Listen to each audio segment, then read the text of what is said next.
Supreme Court adjourns injunction suits against petition to remove Chief Justice Gertrude Torkornoo to May 6, citing unavoidable reasons. Also, the ZAR operations at the Western Regional Office of the National Service Secretariat grinds to a halt as Irate NDCU denied the newly appointed director, Daniel Dewusu, access to his office. Plus, in the last few minutes, government launches ambitious 1 million coders program aimed at equipping Ghanaian youth with digital skills.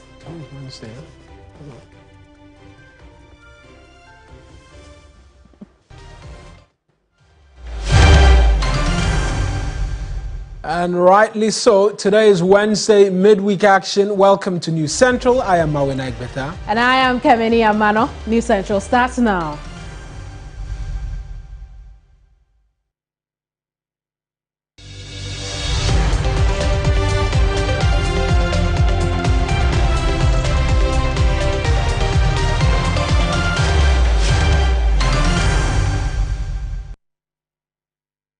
Now, President John Dramani Mahama has launched government's ambitious 1 million coders program. The initiative aims to equip 1 million Ghanaians, particularly students, professionals and individuals with a keen interest in technology with in-demand digital competencies. It is designed to open doors to meaningful employment, entrepreneurship and innovation by providing participants with structured learning pathways in high-impact areas. Let's take a listen to the President as he launched the program. Ladies and gentlemen, good morning. Today marks a defining moment in our national journey. We're not merely launching a program, but we're laying a foundation for a new economy. We're declaring with boldness and purpose that Ghana is ready to lead in the digital age. We're saying to our youth, to our communities, to the continent, and to the world that the future is here, and we'll be part of shaping it. The 1 million coders program is not just a fulfilled campaign promise. It is a strategic pillar of our Reset Ghana agenda, designed to empower Ghanaians with digital skills critical for 21st century life and work. It is an intentional move towards building a knowledge-based, innovation-driven economy, one where our greatest resource, our people, are equipped to create solutions, generate jobs, and be able to compete globally. At the heart of this initiative is our belief in Ghanaian youth. We believe in your creativity, your resilience, and your boundless potential. This program is an investment in our youth, an investment in their future as coders, as analysts, as entrepreneurs, and as tech pioneers. When I asked for your mandate to serve once more as president, I made a promise that our national recovery will be people-centered, innovation-led, and future-focused. And that recovery begins by breaking down the barriers that hold us back, social, economic, and digital. Today, we begin breaking down those barriers. Over the next 4 years, the 1 million coders program will train 1 million Ghanaians in essential digital skills, from coding and cybersecurity to data analytics and networking. These are not just technical abilities, they are economic passports, pathways to decent jobs, entrepreneurship, and long-term social economic inclusion. We do not walk this path alone. Across the globe, nations that recognize the power of coding early have positioned themselves for extraordinary progress. Mahama there. We can now speak to our presidential affairs correspondent, Komla Kluche, who serves through the launch of this program. Komla, we know that the president also inspected some classes and lessons being taken by the students who have been activated already. What did he find? Well, importantly, it must be stated that the implementers of this coding thing remains the Kofi Annan International ICT Center, which has sponsorship from the Indian the Kofi Annan India International Center for Learning. These are the implementers of the program. But in going to the classrooms, what the president identifies is to the effect that the young ones who are taking part in this are doing this voluntarily because they also feel that it is a part of them, and that in the application of their daily lives, whichever workspace they find themselves, it is important that coding leads the way. One, he makes the point that Estonia, when they started, that's a classical example of a country that has benefited a lot from the coding thing. They're starting with 5 regions, and the Kofi Annan, like I did say, is the main implementers. But the communications and digitalization minister, Sam George, has also been speaking to the effect that even as of this morning, those who have applied to be a part of this, the target is for 1 million, but as of this morning, they have had in excess of 91,000. And that this is good news, looking at the fact that it's going to be a 4-year span and even right across that. And so this is welcome news, but the government will continue to support it. Let's listen to what Sam George had to say. Ghana, it is estimated that only 7% of the youth have access to structured digital training. And across sub-Saharan Africa, nearly 60% of our young people lack foundational digital skills. This gap isn't just a missed opportunity, it's a barrier to progress, and we must break it down. Distinguished ladies and gentlemen, the 1 Million Coders program will provide comprehensive training in coding and digital skills initially in 4 locations and later spread out nationwide. Ghana India Kofi Annan Center of Excellence in ICT, where we are this morning, is leading the content creation and training of the program. The center has developed a standardized curriculum in multiple digital disciplines at the beginner, intermediate, and advanced levels to create a uniform training ecosystem for all Ghanaians, irrespective of the part of our country in which they reside. The initial courses for the pilot include Certified Cybersecurity Professional, Certified Network Support Technician, Certified Data Protection Manager, Certified Data Protection Expert, Certified Data Protection Officer, Certified Data Protection Professional, and Data Analyst Associate. Mr. President, we planned to do the pilot with 260 students. But within the first 4 hours of announcing, we had over 4,000 applications. We decided to do a double track and do 520. As at this morning, about 30 minutes ago, the number of applications we have received is 91,847 applications. Sam George is Minister for Communication, Digital Technology and Innovation. Komla Kluche, who's joining us via video call, is our Presidential Affairs Correspondent. Komla, we also know that the minister, while speaking, had said this was a bold initiative to equip young people with digital skills. Do we know the nature of the programs that they are taking? Well, fine details of this would be put out subsequently. But the president did indicate that he's directed the Minister for Communication and Digitalization to hold talks. In fact, he makes the point that the talks are already ongoing with the Minister of Education to have this embedded in the tertiary education. And so students right from the first year would be going through this right at the tertiary level. This is to equip them. And so once you get into the job field, then you know that, okay, this is where you want to be. But coding will equip them in terms of jobs that they are supposed to gain and how they are supposed to drive their own future.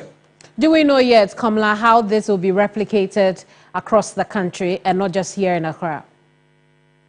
Like it did indicate, it's more of a pilot as we speak now. But as of the launch this morning, they have had students from Sunyani, they've had students from Bolga, and they've also had students from Kumasi as well. And so it does appear that even though they want to roll on the pilot basis, it appears the interest is more than they expect. And so from my readings, it does appear that they would want to span or really try to broaden the spectacle. But as to the time limit, that's what is not known yet. But in the coming weeks or so, we get understanding that the fine details of it would be put out there. Indeed, Komla, I appreciate you talking to us. Komla Kluche, our presidential affairs correspondent there. Let's take you to the courts right now, because there was no show at the Supreme Court again today when the injunction application seeking to halt the ongoing process to remove the Chief Justice were called. The Apex Court has again adjourned hearing on the injunctions to May sit, citing unexplained circumstances. As basis, the Attorney General, Dr. Dominic Ayeni, has argued that no law permits the prohibition of the President from performing a constitutional duty. A response to suggestions by a former Attorney General, Godfred Yeboah-Dame, that President Mahama must suspend his consultation with the Council of State on whether a committee should be set up to look into the petitions against the Chief Justice. As we know, 3 petitions are currently before the Council of State, all seeking to remove the Chief Justice, and it's expected that there will be a determination of a prima facie case in these matters. My colleague Lord Eduasare is joining us right now with details from the law court. Lord, first off, we understand the hearing could not take place. What are the reasons?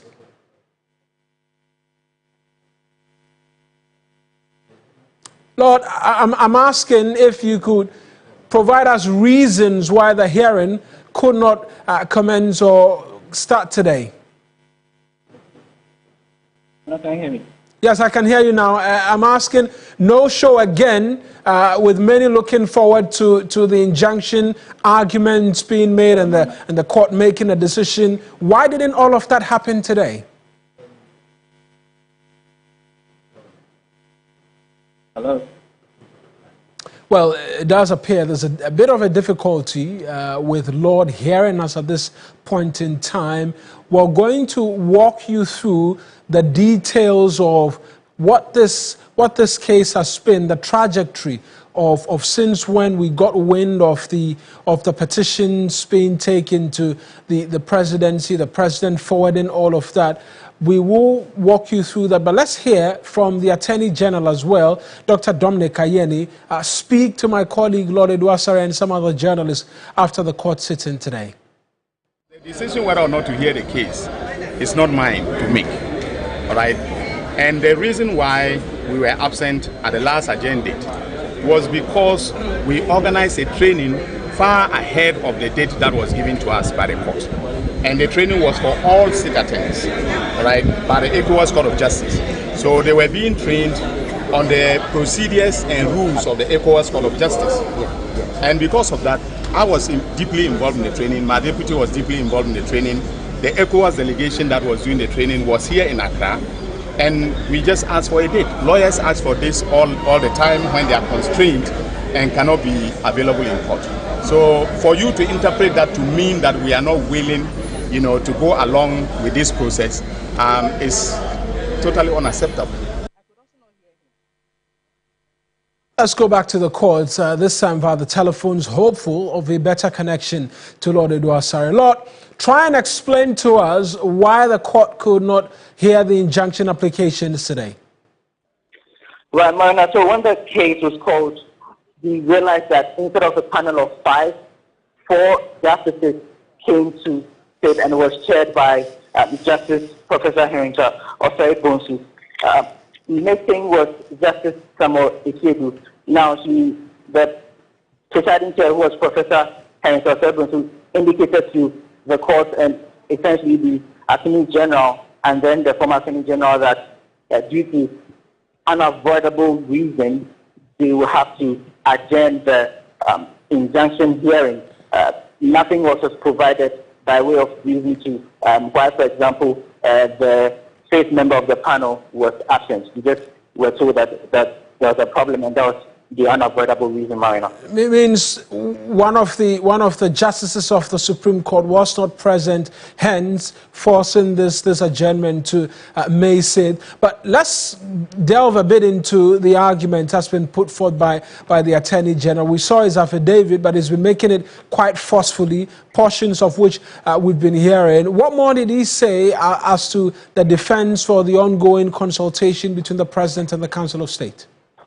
Right, so Marina, the suggestions or assertions by former Attorney General Dr. Ebouadami at the last agenda, he indicated that by virtue of the fact that there's been an injunction at the apex court, the law prohibits the President from continuing with the consultation processes. Essentially, he noted that because of the injunction which has been filed, he ought to have halted the processes altogether. But explaining further, the Attorney General, Dr. Dominic Aine, indicated that no law bars the performance of a public officer, in this instance, the President, from performing his constitutional duty. And so the consultation processes with the Council of State regarding the petition to remove the Chief Justice of Sokode would continue because the law does not provide for him to stop exercising his constitutional duty, Marina. Right, Lord, just briefly as well, the lawyers for the two applicants who are seeking to have this ongoing process halted, what was their reaction to first the injunction application, and if there was any reaction to the AG's position as well? Well, we didn't get any reaction from the former Attorney General, Dr. Ebouadami, who is representing the plaintiff in the matter, Otafu Member of Parliament. As for the second plaintiff, Ebeneza Owusu, he has no representation whatsoever in court, and so once the announcement was made, it affected both injunction suits will not be heard, and they didn't seem too pleased, but I mean that's what the direction of the court, and so they had to go with that. The former Attorney General, who is a lawyer for Vincent Assefa, he didn't speak to the media, so there are no reactions from his end at this point, Marina. Right then, Lord, thank you very much for those details. That's my colleague, Lord Eduasare, with details for us from the Supreme Court. And I mentioned we're going to try and walk you through the trajectory of where we've come from up until this point in relation to these three injunctions seeking to remove the Chief Justice from her position. And it started off on March 25 when the President, we got wind via that communication by the Minister for Government Communications that the President had referred some three petitions to the Council of State in line with constitutional provisions. Then on the 27th, we got wind of the first suit, that one filed by Otafu Member of Parliament, questioning why the Chief Justice was not given a hearing in the determination of the prima facie case. On that same day as well, the news of the second individual who'd sued also became known to the media as well. Then on that same day, we know that the Chief Justice wrote to the President asking for copies of the petition. A day after, the President wrote back to the Chief Justice. You recall, the President expressed some level of disappointment that the Chief Justice's letter was in the media and being widely discussed before he could even get to his office, and then a response will come through as well. But the President subsequently gave the Chief Justice an extended period, reason for which she could respond. 10 days, that day has elapsed, and originally, this case, which has been postponed again, was to be heard on the 9th of April. On that day, the Attorney General was not present, and so there was an indefinite adjournment. And then we return today, the 16th day of April 2025, and what we're told is that they adjourned again due to unavoidable reasons. And May 6th now is a date set by the court to sit and hear these two injunction applications. Questions may be asked, what will become of the process if a determination is reached by the Council of State? Well, that and many more is what we'll continue to find out for you if you stay with us here on TV3. For now, though, let's bring you a lot more stories. Now, Teshi District Court 2 has adjourned the case involving the shooting of Laurentia Nabole, also known as Na Gamo, during her installment on May 7th. This is because prosecution is seeking more time to finalize their investigations as they await the ballistic report. Meanwhile, an Accra High Court on April 9th denied an appeal for bail filed by lawyers of the suspect Samuel Ejay. A visibly angry family member and friends of the suspect nearly beat him up at the court premises, questioning his interest in the case and why the suspect was being videoed.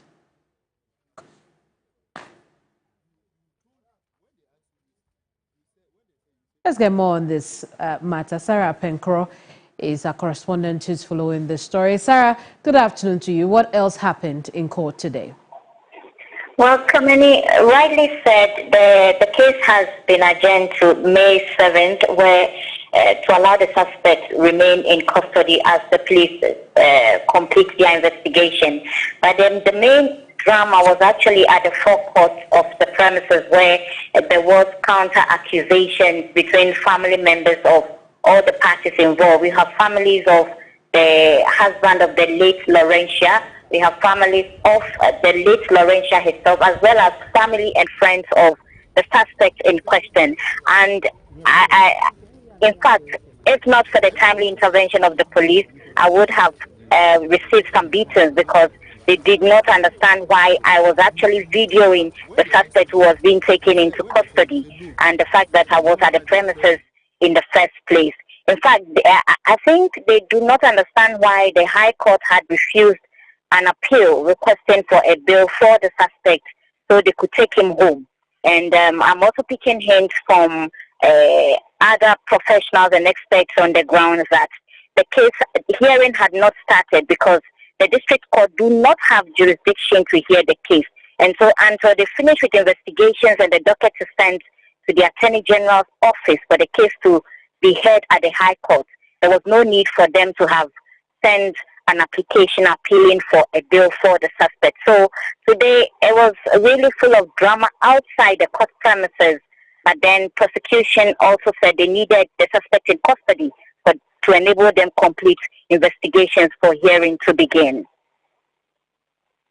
So back to the Teshi court, what else did the court say, as to why they needed to adjourn the matter?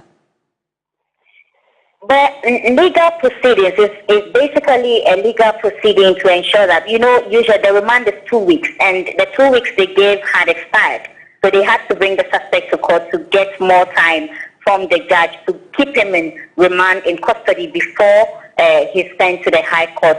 Maybe if we come the next hearing, which is on May 7th, and then investigation had been completed by then the case will be transferred to the High Court, where the main hearing will begin. Very well. We'll leave it here. Thank you so much for talking to us. Sarah Prinkro there. She is our health correspondent. Now, Education Minister Haruna Idrisu has directed the Steering Committee on Curriculum Review for Education to ensure that it brings to rest the controversy surrounding who is the founder or founders of Ghana. Haruna Idrisu says the current consistent controversy has created confusion on the education front, compelling school pupils and students to keep asking their parents about the founders or founder who do not have answers to the question. This is why we must be intentional in how we teach our children about Ghana's rich and complex history. So I'm at a loss that at 68 years we are still grappling with who are the founders of Ghana and who is the founding leader of Ghana or who is the founding father of Ghana. This must be a settled matter. In every country there are its founding fathers. It's reasonable to conclude that Dr. Kwame Nkrumah Osajefo is a founding leader of Ghana. But if at this age you still want children to be asking fathers and mothers questions, who is the founder of Ghana, who are the founders of Ghana, then there is a problem. At 68 years, you shouldn't be asking who birthed you as a country. So I'm sure many of you growing up, including those who are even instigating this debate, were themselves students of history. I'm sure whether you have read Professor Bois or Professor Albert Adubuahin or Professor Baku or Professor Kokoyo Dote or Professor Robert Adufin and others and other anthropological writers. So your review of curricula must end this matter so that children are not growing up. And those of you who are academics, we are not. I'm the politician this afternoon. I'm not sure any of you has a better literature that can go and substitute. Now, a former senior United Nations advisor and Deputy Minister for Foreign Affairs, Emmanuel Bombande, has raised red flags over political interference in the fight against drug trafficking. He spoke on TV3's current affairs and news analysis show, Agenda. But let me be bold enough to add, and Ghana, you know, we are too respectful, we don't say those things. There is political interference in how these people are given leniency. Why do we want to run away from it? You see, somebody serves 8 years in jail in the United States. The person comes back, arrives in his hometown, his party supporters meet him with jubilation. His party comes into power, he's given responsibility. As if to say, we don't even recognize that you are a convict. Subtly, that is the tolerance at the political level that says, if you are wealthy and rich because you have traded in drugs, it doesn't matter. It cuts across politics. And that's why I started by saying that the robustness requires that the policy space is expunged from the political mischievousness that accompanies the discourse, so that you are not scoring a political point but trying to see the other as the one at fault. Because if the other is at fault, it affects all of us. It doesn't matter who is at fault. It affects all of us. And that is the point that I am emphasizing. Well, on the same program, former Executive Secretary of Narcotics Control Commission, Akrasi Sapong, called for a long-term approach to anti-drug trafficking interventions in the country. Yeah, well, my view is that we need to reevaluate the metrics we use for gauging anti-crime success. It is not so much about how many arrests we make, or the quantity of drugs. We also need to move our emphasis to long-term strategies rather than short-term solutions. We busted this here. 6 months later, we bust this. Is there any interconnectivity? Are the drugs that are being busted, are they connected to arms trade? I believe this information, if it gets to the presidency, you know, the National Security Advisor, National Security Coordinator, Minister for Interior, need to put together a team, bipartisan team, you know, just like we're talking people who are well respected in the NPP and NDC, to re-evaluate these things, our approach, and look for long-term solutions.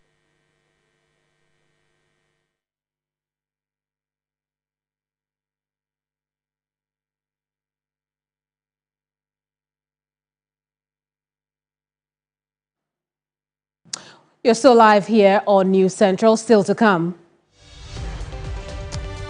Irate youth of governing NDC this afternoon lock up the Western Regional Office of the National Service Secretariat. More of that story when we return.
You're welcome back to News Central, and on Regional Hub, we're starting off from the Volta region because damages caused to properties during the violent clashes between students of the Sokode Senior High Technical School and the youth of Sokode Bogame in the whole municipality have been estimated to amount to 175,000. That's according to the committee which undertook work in relation to that event. The 42-page report, which has since been submitted to the Volta Regional Minister for Action, has also made several other revelations and recommendations. Faisal Abdul Idris is joining us with a bit more on this matter. Faisal, what are some of these findings made by the committee? Yes, so following the incident on February 23rd, a 7-member committee was instituted to look into the happenings. And so on Monday 14th, they presented their reports to the Volta Regional Minister. Their findings include the fact that on the very subject matter of the riot, it was fueled by a misunderstanding between two students over a mobile phone. And because the two students already have connection with a gang in the community, one of them had to fall on the gang in the community to fight for. And this is what actually escalated into a full-blown riot on the campus on the 23rd of February 2025. The committee has also cited a number of pubs, drinking spots around the school to be engaged in the sale of illicit drugs to the students, which the committee is saying the students are using, and also commercial sex. These bars, according to the committee, are not able to prove their operations to be legal. In the case of the Manakura bar, which was also damaged in that riot, the committee says that the bar owner is not able to prove that he is operating illegally. The committee has also indicated that there is a breakdown in the management structure of the school, including the school management board, the PTA, and the SRC. This, the committee is saying, is also contributing to the growing situation of indiscipline in the school. The committee is also recommending a number of actions to be taken. One has to do with the compensation to be made to individuals whose properties have been damaged. But in the case of the Manakura bar, because the committee has cited their operations not to be legal, and for the fact that the sale of illicit drugs is taking place there, allegedly, the committee wants the owner to prove their legality first before any form of compensation will be made to the Manakura bar. The committee led by Mr. Alexander Mausi Bwedi is also asking for the sanctioning and prosecution of individuals and groups linked directly to the riot. Let's listen to Mr. Alexander Mausi Bwedi. Well, in relation to what he said, but this 175,000 cedis, do we know who's expected to bear the cost? Yes, the individual cited and the group, according to the committee, would have to be made to pay for these damages. Let's hear now from Mr. Alexander Mausi Bwedi as to what he had to say, and then I'll return to you shortly.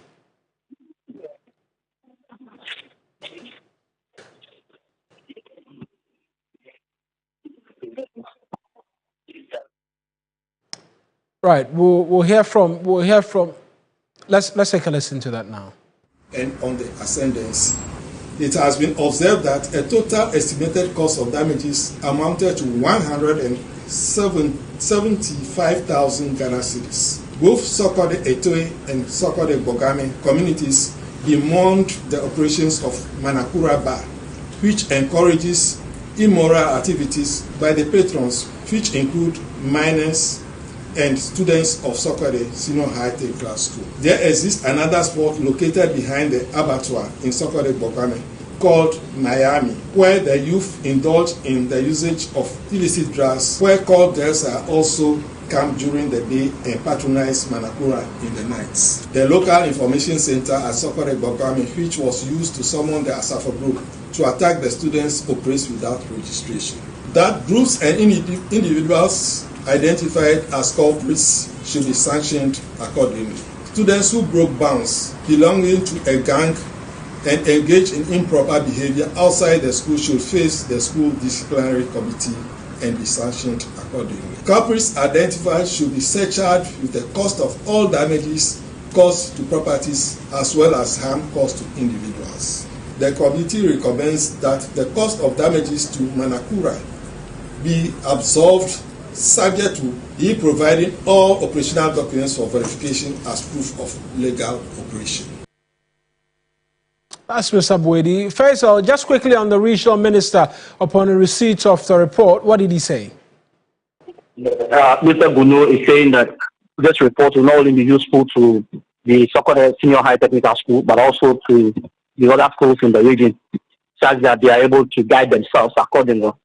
It is also indicated that on the issue of the prosecutorial recommendations, the report will be forwarded to the Office of the Attorney General for further recommendation and action.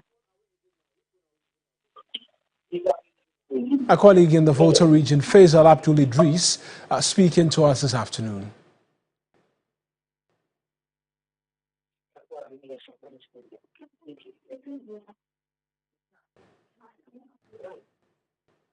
Now, some irate youth of the governing NDC have this afternoon locked up the Western Regional Office of the National Service Secretariat, disrupting operations. The group, clad in red, are refusing the newly appointed Regional Director, Daniel Dawusu, access to his office, insisting a new director is selected from a list they had made available to party leaders. Police have currently moved in to restore some calm.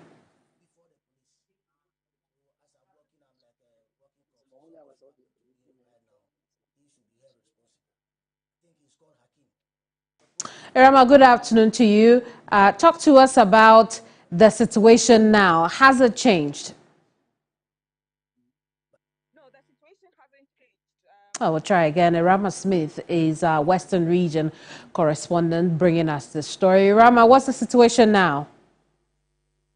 Right, so the situation hasn't changed. The place is still locked up. It would appear Irama cannot hear me. Yes, I can hear you. Can you hear me? Yes, we can now. Go ahead. What's the situation now? The situation hasn't changed. As you can see behind me, the place is still locked up, and there is heavy security presence here. The police is here. The workers of the secretariat are still around. The regional director is around. The activists are also around. So basically, the place is very calm. The situation hasn't changed. I have seen some prospective national service persons around. Some have traveled from Accra, some have traveled from Anumabo, Asankagwa, and others with the hope that they were coming to do the registration. But when they got here, the place had been locked up, so they are also stranded around. So that is what is happening here presently. See, Irama, what is accounting for the group locking up the NSS office there? What have you learned? So I understand that what they are saying is that when the NDC took over, they were asked to take over the agencies, the offices. So they sent a list to their leadership, a list of those that they wanted to head the National Service Secretariat, only for them to realize that someone had been posted from Upper East to come and head here. And this is what they disagree with. So they will not allow the person to work. So this is what is happening now here. They want someone from their list to be appointed before they open up the locked office. I see, Rama, and you spoke with the new director. What did he say about the situation? The new director is saying that he hasn't been appointed. He has worked with the Secretariat for the past 26 years, rising through the ranks. He tells us that he worked at the headquarters in Accra before he was moved to the Central Region as the acting director, and then he was moved to the Upper West, Upper East, and then now he's been sent here. So he is a public servant who just wants to do his job and doesn't understand this whole thing that is happening here. But the people too are saying they want their own person, the Western Regional person, to be appointed as the regional director. And that is the basis for what is going on here. I see, Rama. How about we take a listen to him? We'll come back to you shortly. Oh, Monday, when they left, I continued to work. Monday, they came again, and tried to forcibly take us off the office. So the regional coordinating director called us, tried to resolve the issues. So yesterday I came to work, peacefully to work. And this morning when I came to work, they've locked the place. And this is the period we are doing teacher training registration. And we don't know what is happening. I'm a public servant. I've worked for 26 years, over 26 years in the national service. I've risen through the ranks to this level. So I don't see why today somebody should come and say that I should. I don't know if they want to curtail my public service life. I'm confused. Director General is trying very hard to resolve this issue. And the Minister too is trying very hard to resolve the issue. We have a scheme of service that we rise through the ranks. So I'm surprised by this, and they are making precedents. I don't know what is happening. I've been tried by the Deputy National Regional Organizer, who doubles as the youth YEA coordinator. He said he cannot guarantee my security. Should I work here? He said it before the police. So as I'm working, I'm like a working corpse. If something should happen to me right now, he should be held responsible. I think he's called Hakim. We're supposed to start preparing for the pre-service on-campus orientation. We are supposed to start going to visiting our user agencies for them to request for service persons. A lot of work we are supposed to do. The management led by Felix Defi, the Director General, intend to embark on massive agriculture projects in line with the government Feed Ghana project. So today we are supposed to even visit after doing some works and signing some documents, we are supposed to visit our poultry farm at Onyamadrin. Yes, there are a lot of things. They say we should go and acquire some rice farm, and we are supposed to go and meet the chiefs there. Sierra, you reported earlier about police presence at the regional office of the National Service Secretariat. Why haven't they been able to reopen the office and get work going there? What have they told you? They haven't told me anything, but that's a good question. As we speak, I've seen some, should I say, superiors, their superiors around, speaking to the regional boss of the National Service Secretariat. So I don't know what will ensue. But the NDC activists are grouped in a corner, quite a distance away from here, and more police presence have come in as we speak. So I don't know what will ensue. Perhaps the leadership of the police will sit with the youth activists and then try to resolve this impasse. But as we speak now, they haven't been able to reopen the offices. Well, Irama, thank you so much for reporting. We'll leave it here for now. Irama Smith is our Western Region correspondent. Now, illegal mining, popularly known as galamsey, continues to threaten Ghana's environment and economy. Today, we bring you reports from the Bono region where the galamsey menace has reared its ugly head, causing havoc to farmlands and water bodies. A report by Claude Kumiebisa. The galamsey activities, particularly in areas like Banda, Wenchi, and Tyne, have sparked concerns among local residents, authorities, and traditional leaders. The unimaginable destruction of cashew farms, forests, and water bodies, especially the Tyne River, and also gradually affecting the Bui Dam, has become a cause for concern.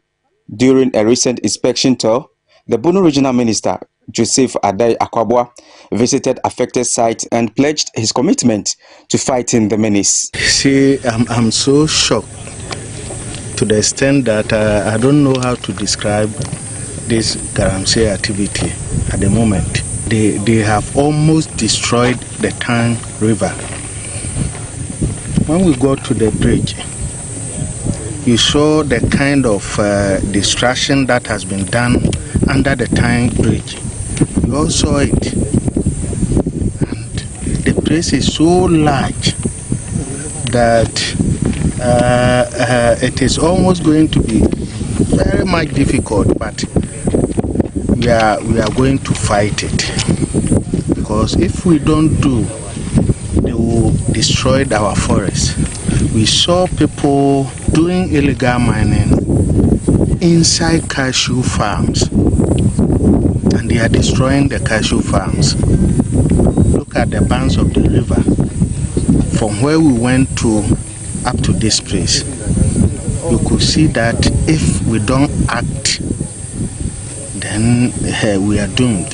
The minister reiterated the fight against Galamsey at the confirmation ceremony of the Banda DC at Banda Hinkro with assurance of stringent measures to halt the degradation.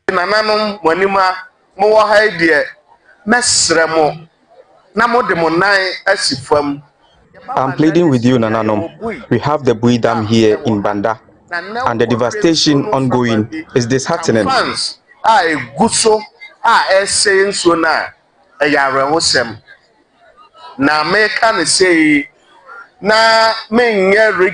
a regional minister, I want to watch our water bodies and our lands be destroyed.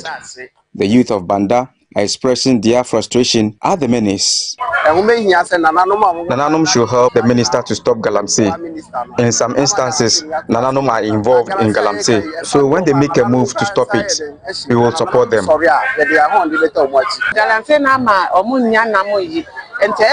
The Galamsey has affected fishing business. Fishermen don't get fish to catch for us to buy and also sell.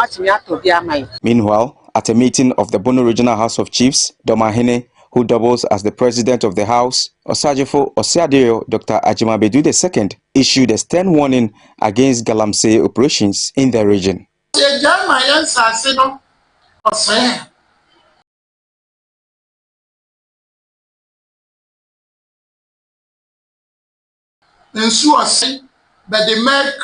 Where do we stand if we sit down and watch Galamsey thriving on our lands?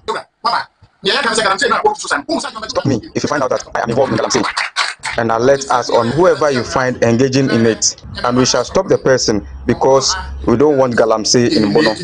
With authorities and traditional leaders taking a firm stance, it is hopeful that sustained efforts will help reclaim the region's natural resources from illegal miners. Claude Kumi Ebisa, TV3 News, Sunyane.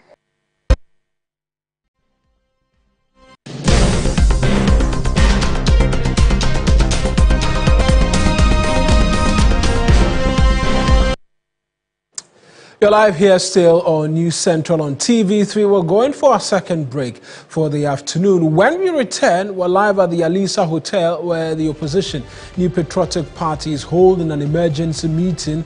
My colleague Noble Crosby-Annan is on that beat for us. We have details for you shortly. Please sustain.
This afternoon, the NPP is holding an emergency National Executive Committee and National Council meetings. These two meetings are happening at the Alisa Hotels here in Accra. This was announced in a statement issued by the party's General Secretary, Justin Frimpong Kodia.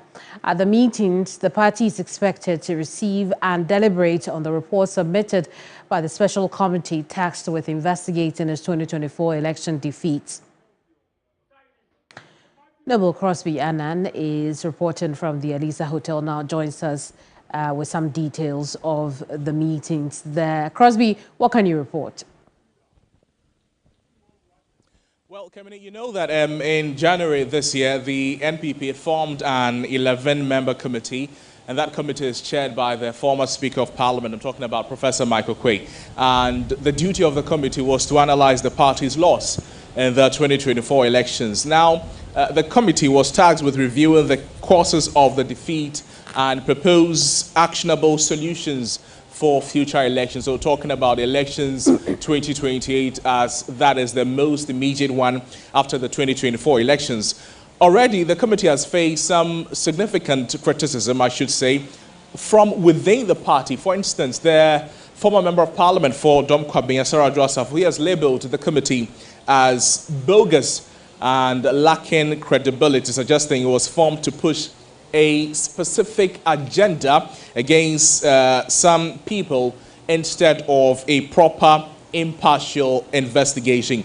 Additionally, political analyst, his name is Dr. Kwesi Amachi-Boateng, he has also criticized the committee for breaching the MPP's constitution, arguing that the formation of that committee did not adhere to the party's established protocols. Well, the committee was expected to, by March 31, present its findings. Now it has been delayed, but preliminary findings, it suggests that the party's defeat, according to the report, may have been attributed to the leadership of former President Nana Addo Dankwa Akufo-Addo. There are those who are also of the opinion that, in fact, a research by a group of researchers from the Kwame Nkrumah University of Science and Technology, they, according to the research, attributed the defeat to Dr. Matthew Opoku-Prempeh's pairing with Dr. Bawumia as a contributing factor to the defeat of the NPP in the 2024 elections. There are those who are already also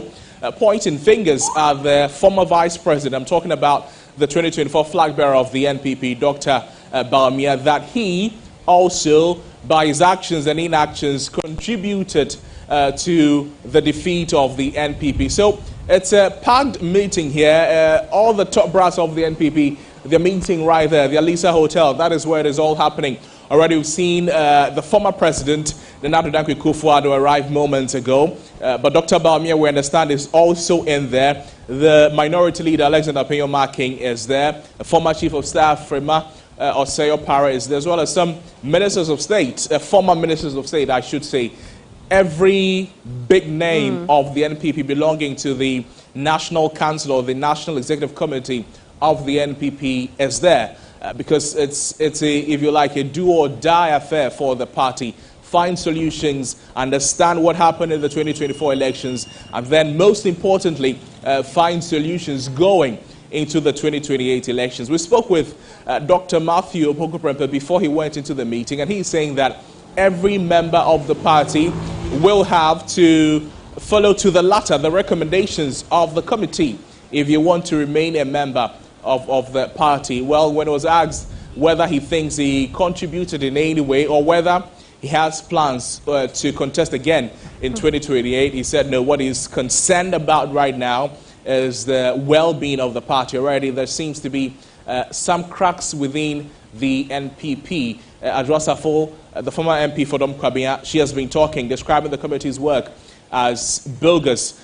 We've seen Dr. Amwakoba, a leading member, a founding member of the NPP, suggesting that the formation of a new party may be in the offing, a breakaway from the NPP maybe. So at the moment, there's a lot of internal wranglings within the NPP itself. So this meeting is is very important for the party. They're not taking it for granted at all, Kemini. Indeed, and very pivotal to whether or not there will be a breakaway party, as suggested by the good old doc. But listen, for the first time, we are seeing the duo who were on the 2024 presidential ticket for the NPP together. I'm talking about Dr. Matthew Poku-Prempeh and the flag bearer, Dr. Mahamadou Bawumia. Talk to us about what the interactions were like around these two.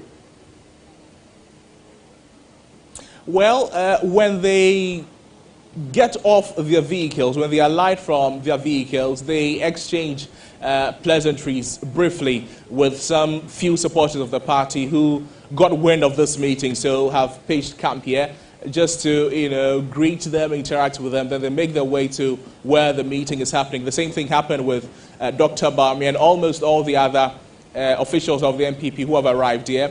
They just exchange pleasantries. Most of them deny commenting on what will happen at the meeting. I see Crosby will leave it here. Thank you so much for talking to us. Interesting.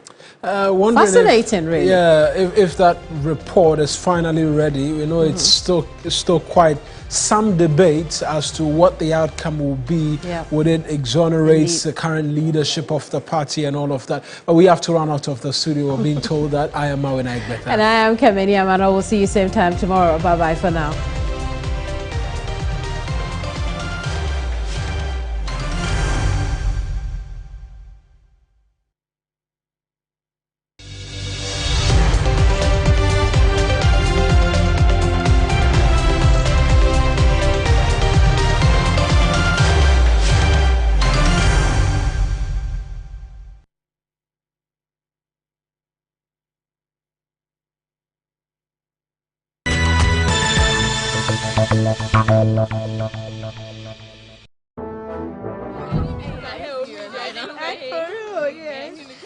Hi everyone, we just returned from Lene's HR services. We had a very interactive, educative and mentoring session with Dr. Ellen Hagan. And we are currently at the entertainment